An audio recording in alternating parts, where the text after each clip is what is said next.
Pois é, Cris. São 3 anos. Só 3 anos. Faz 3 anos que a gente se conheceu num evento da FBN. Explica o que é FBN. FBN. Explica. Você que foi conselheira há tanto tempo. Bom, o FBN é o Family Business Network. É uma organização internacional, está em vários países do mundo e está inclusive aqui no Brasil.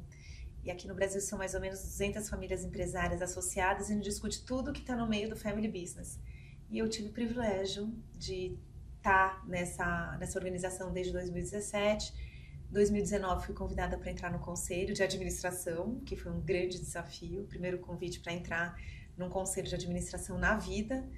E, enfim, fiquei até junho desse ano, depois de 6 anos, fiz a minha sucessão, que é o tema que nós aqui de famílias empresárias temos que tratar o tempo todo, né? E 3 anos que a gente se conhece. 3 anos. Muito bom. E parece que a vida toda, né, Cris? A vida toda. Mas você é muito especial, né? Você também, a gente se encontrou, né? Então, como é que começou essa história?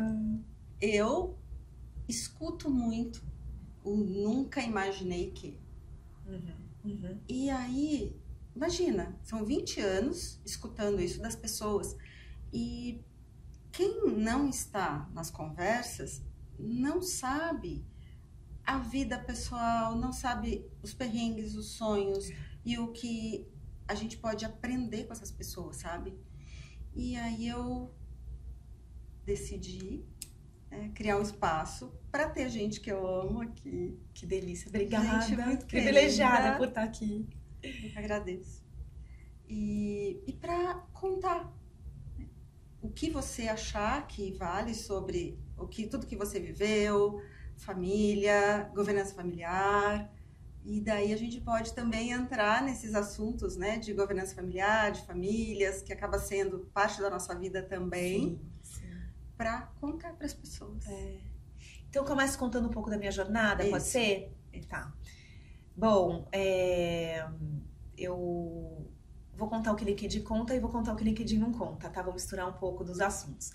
Bom, sou casada com o Zé há 25 anos, temos 3 filhos, um de 23, um de 21 e uma de 18.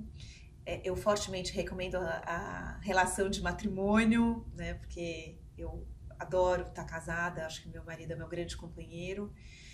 E faço parte de uma família empresária, então o grupo que eu faço parte, eu sou 3ª geração, um grupo criado em 1936. Então agora, dia 2 de janeiro, a gente faz 90 anos, o que é um grande desafio.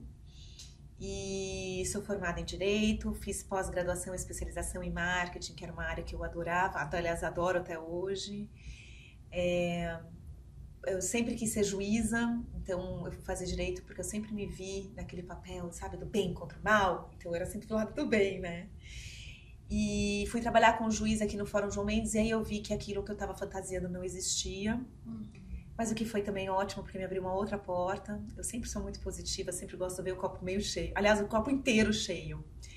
E aí, quando eu saí, que eu terminei a faculdade, eu falei, poxa, e agora? Eu vou fazer o quê? Fui trabalhar com a minha mãe. Ela tinha um spa médico estético aqui em São Paulo, no Itaim. E a gente teve um convite para ir para o Shopping Iguatemi, que é uma grande referência aqui. Na época, não sei se ainda é, mas ele estava no 7º metro quadrado mais caro do mundo. Então, era assim uma grande responsabilidade ter um spa médico, estético e de bem-estar lá dentro. Fui sócia da minha mãe durante 9 anos. Nesse meio tempo, fui tendo meus filhos, fui procriando, mas também me conectei com a jornada de governança.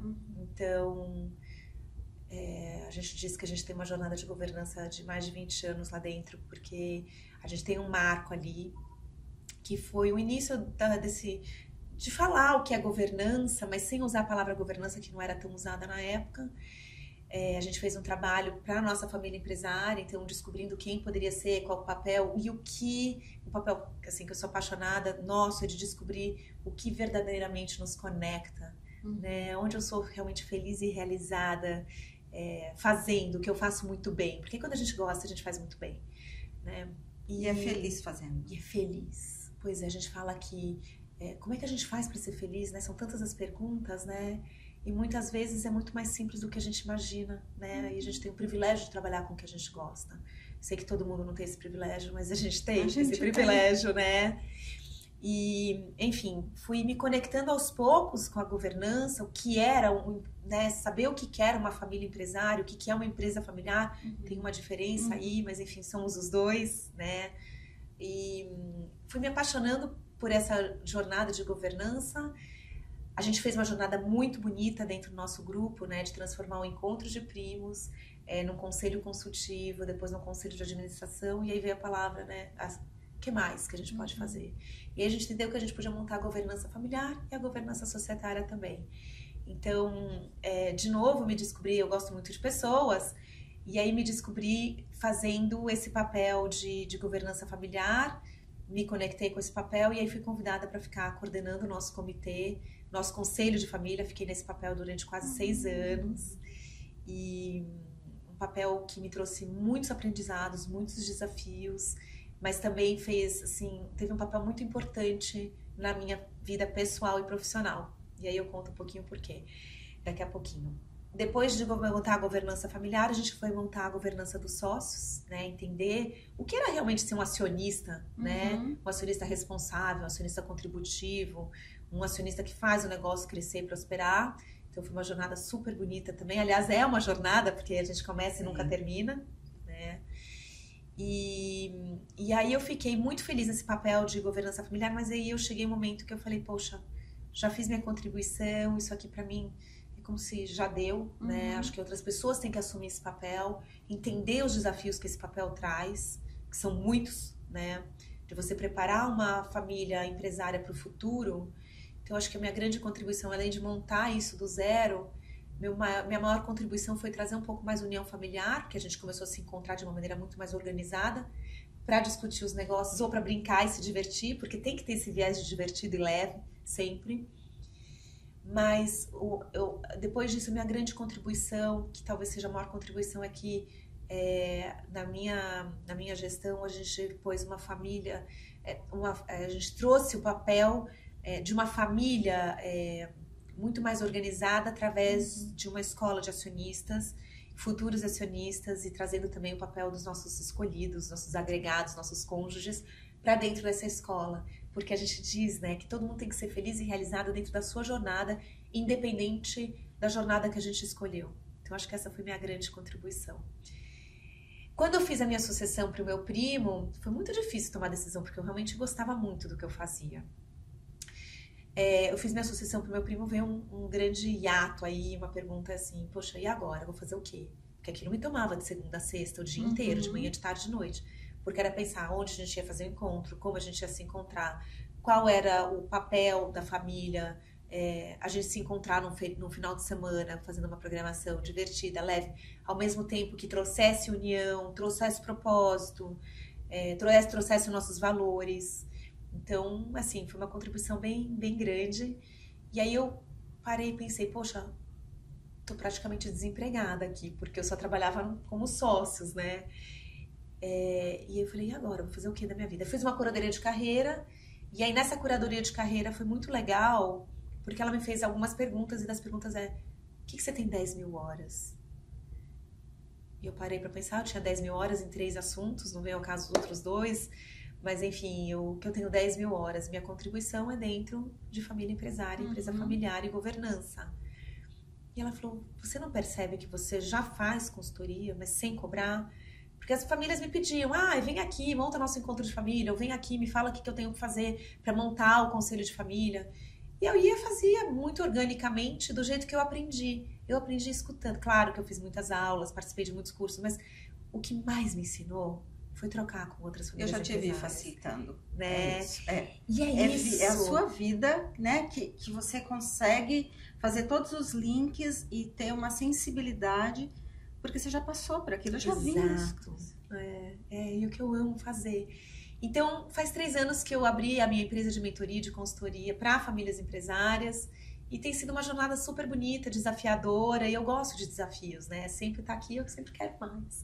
Uma vez eu vi de uma consultora nossa, e eu fiquei muito chateada nesse momento, fiquei muito magoada, que ela falou, nossa, você sempre quer mais, você é muito exigente. E eu entendi aquilo como uma grande crítica. E hoje em dia eu falo, que bom que eu sou uma inconformada do bem. Não é? Sou assim mesmo. Por quê? Porque eu sempre acho que a gente pode fazer mais e melhor. Não como grupo, mas como ser humano também. Né? Não se contentar com o que tem, mas pensando em desenvolvimento. Né? Respeitando o momento, respeitando o timing, respeitando as pessoas. Mas por que não? Né? Eu aprendi isso fazendo com a minha filha. Minha filha, você sabe, né? Tá no espectro autista. E eu me lembro de uma reunião de equipe, devia ter umas 20 pessoas ali. Num dia à noite, na reunião, eu ouvi cada pessoa falando, dando o seu melhor, profissionais incríveis, e aquilo ali fazia sentido para mim, mas estava faltando uma pecinha. E aí eu vim com uma pergunta que para mim virou a pergunta da minha vida. O que mais que a gente pode fazer? O que mais que eu posso fazer? Né? E é bem isso, o que mais que a gente pode fazer? Porque eu entendo que a gente pode ser sempre mais e melhor. Né? Então, é um pouco da minha história aí. E nós estamos conversando. Bom, as nossas conversas sempre duram algumas horas. E a gente nunca tem um assunto que vai terminando, a gente vai engatando no outro, e a gente tem tanto em comum, né? E nós estamos conversando sobre a importância da escuta nas famílias. Sim. Né? E você, sendo de uma família empresária, viveu muitas situações onde conversas difíceis aconteceram. E acontecem. E faz parte, tudo bem. Sim. Né? E uma conversa difícil pode ser realmente uma conversa decisiva, definindo o futuro da família e da empresa, Sim. Mas pode ser uma conversa que pode ser difícil para quem vai ter, que é, eu não quero ir nesse restaurante, eu quero ir em outro. E esse peso acaba sendo diferente, mas a pessoa sente. Porque o mais difícil de uma conversa difícil é a forma como ela se sente com a conversa, Sim. não necessariamente o assunto. Sim. Né? E aí, eu estava gostando muito da forma como a gente estava abordando a questão da escuta. Me fala, né, você com toda a experiência que você tem. Bom, acho que a gente pratica, escuta o tempo todo. Aliás, a gente tem que estar atento para conseguir praticar. Né, ter tempo. Hoje mesmo, né, tava tendo uma conversa importante com meu filho mais velho e eu falei, puxa, que legal que ele me procurou para essa conversa importante, uma conversa difícil, delicada. Partiu dele, não adiantava partir de mim, né? E aí eu falei, tô entrando numa reunião agora, mas vamos almoçar juntos e aí a gente conversa sobre isso porque eu quero te escutar. E eu queria mesmo. Então, eu acho que esse interesse genuíno tem que fazer parte para a escuta acontecer, né? Que a gente estava falando. Se não tiver um interesse genuíno, eu tô lá, mexendo no celular, tô escutando o que você tá falando, tá? Pode ir falando, não é? Né? Tô ouvindo. E falam que os jovens conseguem fazer isso, né? Não conseguem. Pois é, tenho lá minhas dúvidas. O cérebro ainda não está nesse momento. Exato. Né? Pode até ser que chegue um dia, mas... Será? Será que chega? Muitas vezes dizem que as mulheres conseguem fazer duas coisas bem feitas ao mesmo tempo. Eu sei lá. Eu tenho minhas dúvidas, então, porque... Multitasking. Então, nós até conseguimos fazer algumas coisas ao mesmo tempo. Mas nada que precise de atenção. Atenção verdadeira, Exato. Genuína. Se for... Então, por exemplo, dirigir. Nós conseguimos dirigir e escutar um podcast, por exemplo. Mas, porque a direção é um processo automático. Né? Então, tendo algo já automático, não que não precise de atenção, né? Lógico, mas tendo algo... Por isso que falar e dirigir é muito perigoso, porque para falar nós precisamos de atenção. Então, tendo algo já automático, dá para executar outra atividade. Mas nunca escrever e escutar. Porque tem um detalhe que é técnico, isso é teórico, não é técnico, é teórico. Ouvir dá. Por quê? Porque ouvir é acuidade auditiva. Então, eu ouço ou não ouço, significa que pode ter uma perda de audição. Escutar, daí é ouvir com intenção. Eu sei, eu ao escutar, é lindo, que é aquele do médico de verdade, tá ali. Bom, mas eu acho que o interesse verdadeiro, genuíno, tem que fazer parte do nosso dia a dia. Então, você tem que preparar o ambiente, tem que, por exemplo, não quero ir naquele restaurante porque ele me faz remeter a histórias ruins, ou porque eu não gosto da comida, porque eu não fui bem atendida. Então, vamos mudar de restaurante, então, porque a preparação do ambiente também é extremamente importante. Eu tenho que estar ali num ambiente confortável e a outra pessoa também tem que estar, ou as outras partes, né? E assim, eu gosto muito da metodologia de Harvard de negociação, né? Eu também estudo. Gente, que coisa linda, né? Ter a oportunidade de aprender sobre como você negociar, porque isso é tão bonito, que é como é que você compõe. Então eu preciso saber os teus interesses verdadeiros, o que você consegue, o que eu consigo, quais são os meus interesses, o que eu não abro mão, que eu adoro falar, os inegociáveis, né? Porque tem coisas que eu não vou abrir mão. E como é que a gente busca o E, atender você e a mim, né? Os nossos dois interesses. O dia que eu entendi que isso era possível, que quando você negocia, quando você conversa, um ganha-ganha, né? É sobre isso, você não precisa você perder tudo e eu ganhar tudo. Não, eu abro mão um pouquinho, você abre mão um pouquinho. Tendo disponibilidade dos dois lados, e a comunicação é a mesma coisa, né? Tem que ter o interesse genuíno, a preparação do ambiente, a escuta. Isso é uma coisa importantíssima, é uma coisa que as pessoas têm que aprender e para mim é um desafio gigante, para mim e para os outros também que me cercam, porque eu falo, olha, vamos começar a conversar, mas eu não quero ser interrompida, eu não vou te interromper e você não vai me interromper. Mas no final eu quero te escutar. Mas é isso. Como você educa você se educa, né? E como é que você educa o outro para você realmente conseguir? É muito importante que a gente tenha esses combinados. E aí eu falo esses combinados para tudo na vida. E recombinar. Porque o que tá valendo pra gente nesse momento, talvez não valha a semana que vem, ou daqui a 6 meses, ou daqui a 1 ano. Então, os combinados têm que ser recombinados o tempo todo. E para isso a gente precisa ter essas conversas difíceis e importantes. Eu tô rindo porque em família, principalmente nós com filhos, né, ou com maridos, com primos, com irmãos, com pai, com mãe. Eu só preciso de alguém para escutar. Eu não quero uma solução. Né? Por favor, me escuta. Ai, é isso. Porque eu acho que nós também fazemos, né? Super.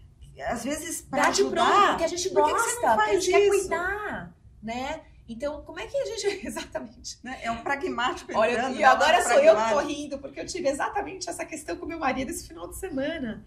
Eu falei, não te contei pra ouvir tua opinião, eu te contei porque eu preciso desabafar, eu preciso da sua ajuda. Tô pedindo ajuda, eu quero só que você escute. Eu quero ouvir tua opinião, mas no final, deixa eu te contar o começo, meio e fim, o que eu pensei, o que eu não pensei, o que eu já fiz, o que eu tenho que fazer. Porque é isso, porque isso a gente faz, esses julgamentos, a gente faz o tempo todo no automático. Preciso falar de comunicação, né, e te ouvir, aprender com você, é um privilégio, de verdade, porque é isso. E você traz alguns pontos de vista que eu não conhecia, que eu não conheço, então é tão bonito te ouvir sempre. Até a gente estava aqui na preparação, eu falei, pega meu caderninho e minha caneta, quero anotar isso que ela tá falando. E é isso, né, a gente conseguir ter isso que a gente está fazendo aqui, que é um privilégio, separar essa 1 hora pra gente trocar, pra gente falar, se olhar nos olhos, fazer esse contato visual. Eu não posso conversar com uma pessoa de costas ali, tem uma coisinha ou outra, ok, se não é tão importante, ok, tô fazendo a mala, tô ouvindo, tô atrapalhada, ok. Mas quando o assunto é importante, é isso que a gente tem que fazer. É sentar, é escutar, é trocar. Eu quero te ouvir, por que tá difícil pra você, que pra mim tá tão fácil, né? E o meu faço, quero compartilhar com você. E como é difícil, é um desafio. Ainda mais nesse mundo que toca celular, e-mail, funcionária que entra, filho que chama, é marido, é trabalho, tudo junto ao mesmo tempo, né? E tem uma questão que eu tenho também pensado e levado muito a sério, e por um momento de vida, né? Porque depois de uma determinada idade, você começa a dar mais valor para as coisas. Isso a gente tem em comum, que a gente tá adorando envelhecer, né? A gente adora. E que é presença mesmo para viver o agora, né? Não é o hoje. As pessoas falam muito do hoje. Não existe hoje, existe agora. Muito sábio. E aí, por exemplo, você abriu mão de milhares de opções que você teria para fazer hoje para estar aqui. Agradeço muito por isso. E eu, porque no início, para pensar que eu ia dedicar um dia para fazer, para ter um momento como nós estamos tendo, eu falava, não, eu tenho outras coisas para fazer. Por quê? Porque estar aqui tem que ser uma escolha mesmo. E isso é algo que eu tenho colocado, sabe? Tanto em aulas, quanto clientes, famílias, de entender que a preciosidade do agora.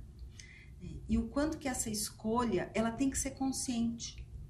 Porque, na maior parte das vezes, nós podemos ir, né? As pessoas perguntam, as pessoas pedem, o mundo pede, rede social também grita, né? Não, olha, isso aqui é muito legal, isso aqui é muito legal. E a presença mesmo, sabe? De poder falar, eu estou vivendo a minha vida dentro do que é possível, né? E dentro do que eu estou escolhendo.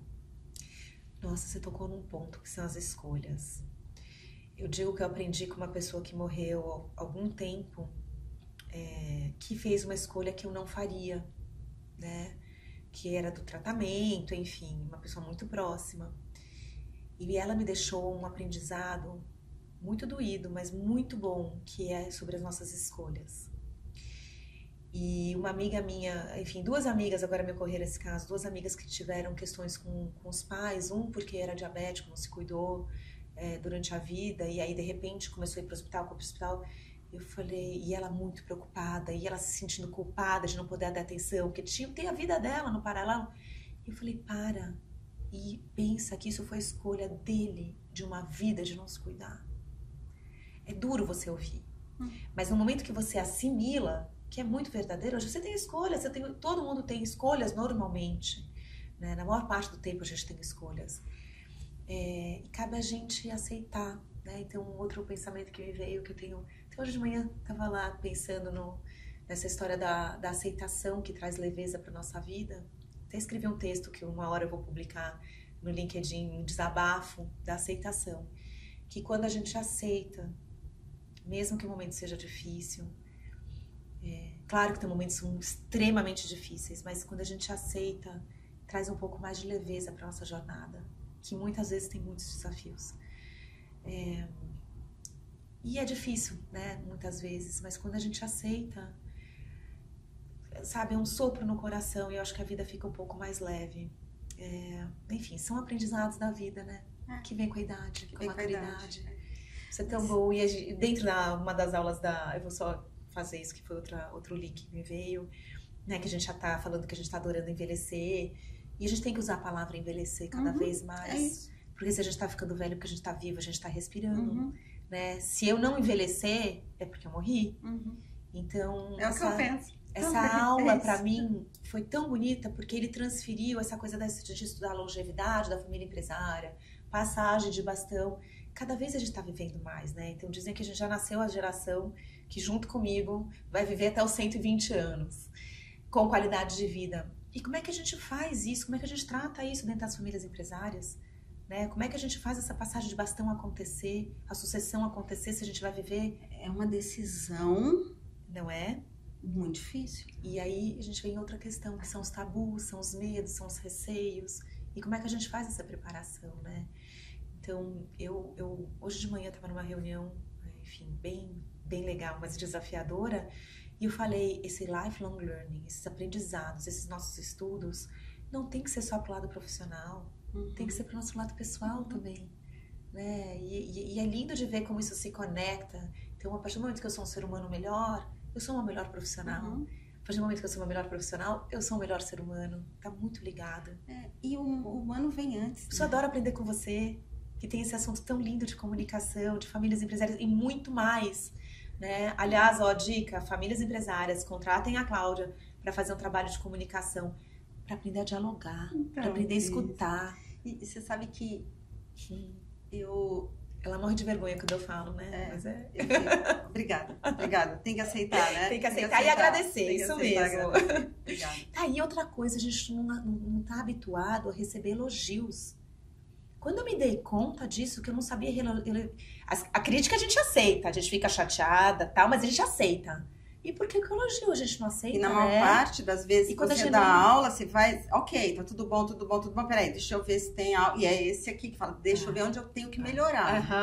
Faz parte. Nós temos que melhorar, faz certo? Parte, mas como é que a gente... Que mais, né? Eu falei isso... Que mais? Que mais? Você vai lembrar sempre de mim. A hora que você vê alguma coisa, quando você tá... Gente, que mais? Eu adoro perguntar o que mais. As pessoas não gostam muito, tá? Elas não entenderam que é legal ainda, muitas vezes. Mas é isso. O que mais que a gente pode fazer? Sabe o que eu vejo? Que existe E às vezes eu tenho até inveja dessas pessoas. Tá. Mesmo, tá? Existem pessoas que estudam até tá determinado tudo bem. momento e tá tudo bem. Tá tudo bem a gente ter inveja do outro, porque, gente, somos todos humanos. Fazer inveja, sentir inveja, faz Então, parte. Mas a questão é, eu nunca consigo ficar quieta. Essa história de estar tudo bem, né? Ok, eu estudei isso. Mas tem mais coisa que não está nesse livro, que não está nessa aula. E cadê? Que eu vou ter que descobrir. E com isso, tem uma questão intuitiva. A minha intuição, ela me ajuda muito, mas a intuição ajuda se você consegue ter experiência, né, e conteúdo para fazer isso funcionar. Porque não adianta a intuição se você não consegue colocar isso na vida, né? E uma das coisas, quando você fala de comunicação, né, que eu vim da área de comunicação. E aí faz 21 anos, desde que eu saí da TV, que eu estudo comportamento. E cada vez mais, Cris, eu vejo que o problema é o que não aparece. Então, você vê um comportamento, você vê uma briga em família, ou você vê alguém que não é tão valorizado numa família, porque não se comunica tão bem, ou porque não tem uma proatividade para algumas coisas. Só que não é isso que tem que ser tratado. A gente tem que olhar para a causa. Porque se essa causa não for identificada, isso aqui em cima, que é o que é tangível, Perfeito. A gente não consegue resultado. Perfeito. Parte do mesmo princípio. Tem muitas pessoas, vamos falar um pouquinho de conflito agora. Tem muitas pessoas que dizem assim, não compra essa briga, isso aqui não vale a pena, não, deixa isso quieto. Você não ouve isso o tempo todo? Não vale a pena. Tem coisas que valem sim a pena, tem coisas que obviamente não valem a pena. Critério. O que pra você vale a pena, eu acho que você tem que ir a fundo. Eu acredito, eu acho não, né? Eu acredito que a gente tem que ir a fundo.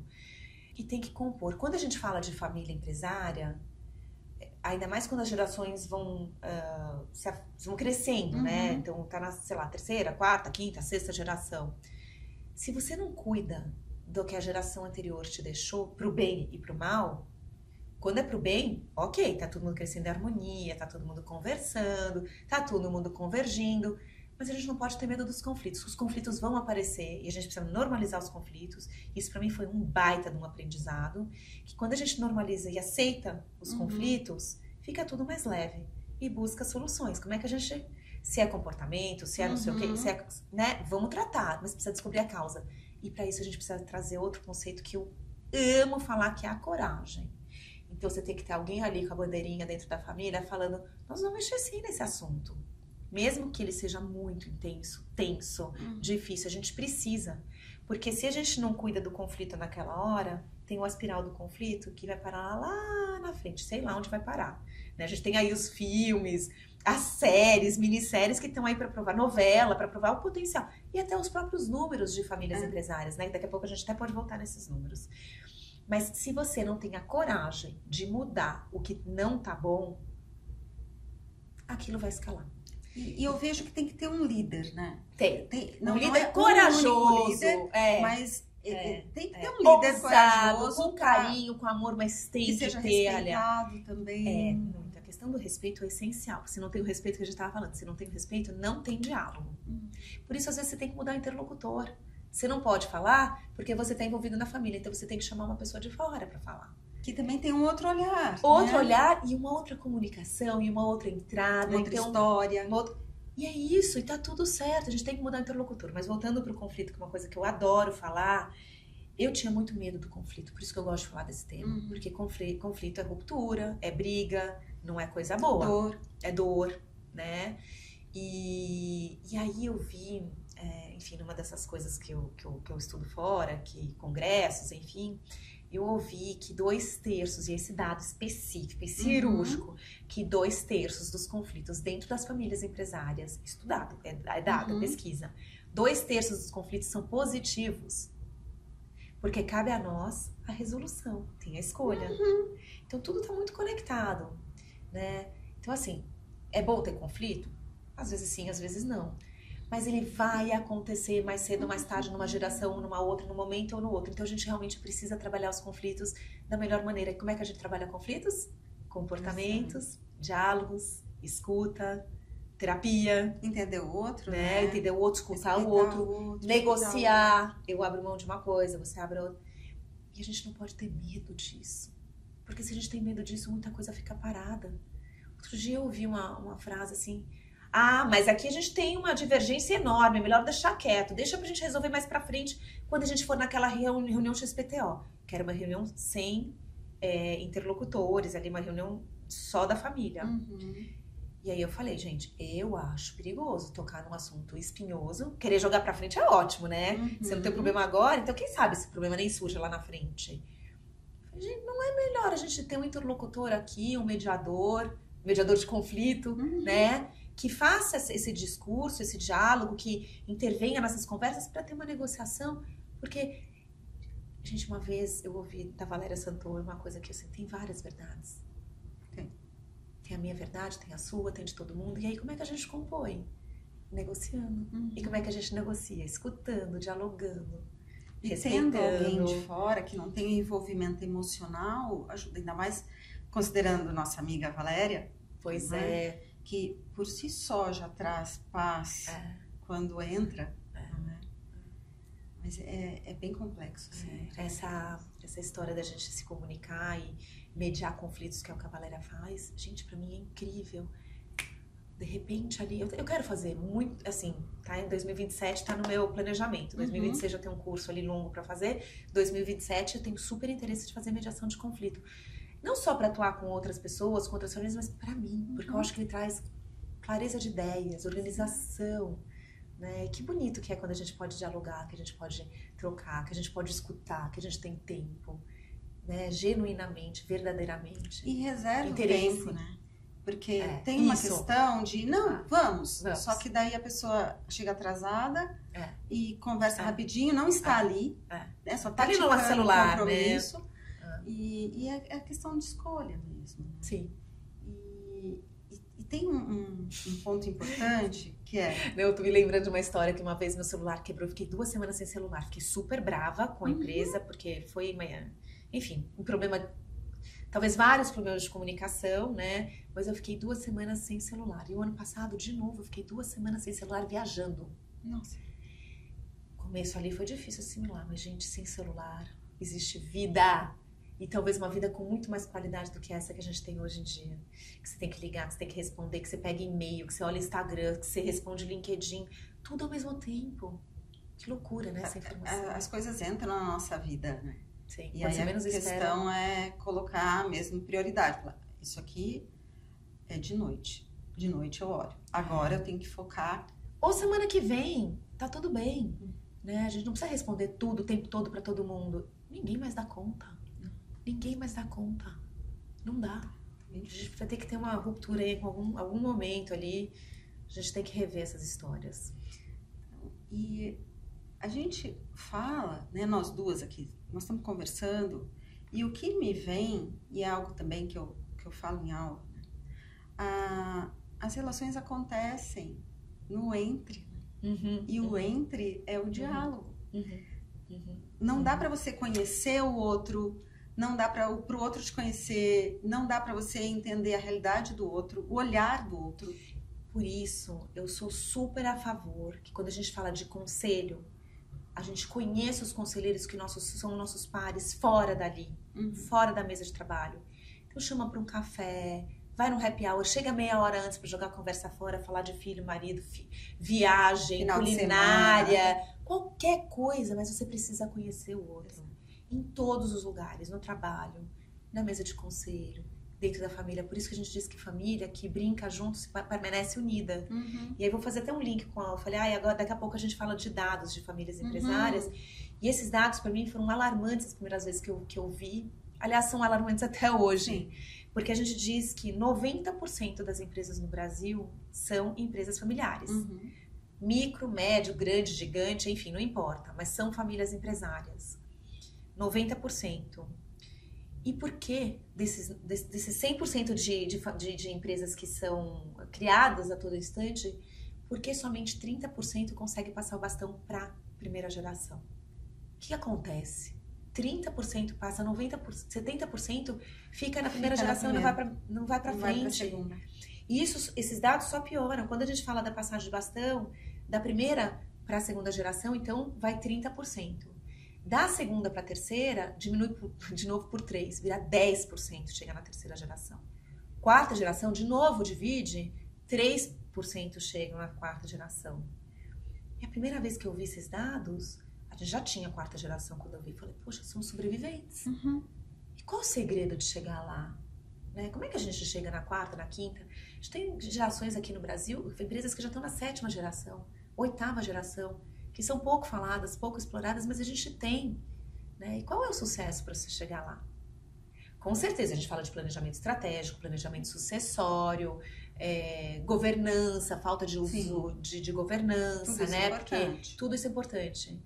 Mas por trás de tudo isso tem pessoas. E a gente precisa conhecer pessoas. A gente precisa saber mais. Não conhecendo pessoa, ser humano, né, de uma maneira geral, que também é super importante. Aliás, já vi uma aula tua sensacional sobre isso, né? Mas olhar o ser humano que eu tô ali conversando e mais ainda, onde eu me encontro nisso tudo. Né? De novo, assim, eu acho que o autoconhecimento é a chave de tudo hoje em dia. Então a gente tem que se conhecer e se reconhecer o tempo todo e trabalhar isso, seja em terapia, seja em conversas comigo mesmo. Né? Você tá falando com alguém que trabalha com desenvolvimento, pois né? Então, assim, eu tô amando te escutar. E eu te escutar. E como é que eu sei onde eu me encontro se eu não tenho conversas comigo mesmo? Né? Eu não sei o que eu gosto. Tanta gente fala, eu trabalho aqui, mas eu não gosto. Sai, vai procurar outra coisa. Tenha coragem de mudar, né? Fazer diferente. Tudo bem, custa, é difícil, é difícil. Mas se eu não fizer nada por mim, quem é que vai fazer? Né? Então eu tô bem nesse momento, muito reflexivo, enfim, por várias questões, pela idade, por questões familiares, mas eu acho que tudo acontece por um lado, por quê? Né? E a gente tem que buscar os porquês e sempre fazer melhor.